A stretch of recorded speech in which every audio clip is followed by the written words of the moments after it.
What's the number one place you find mold in your homes, and how do you address this? This is such a good question.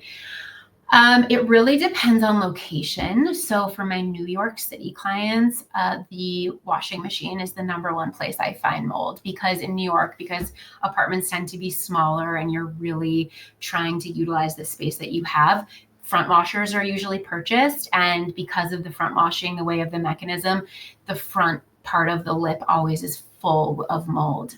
So I would say in the East Coast, the washing machine, we address this. For example, with the washing machine is first I address it, I make sure it's there. And then we would, if the person didn't want to necessarily buy a new machine, which a lot of people don't, because a lot of the times it can be sorted out and it can be completely eradicated with the laundry additive from EC3.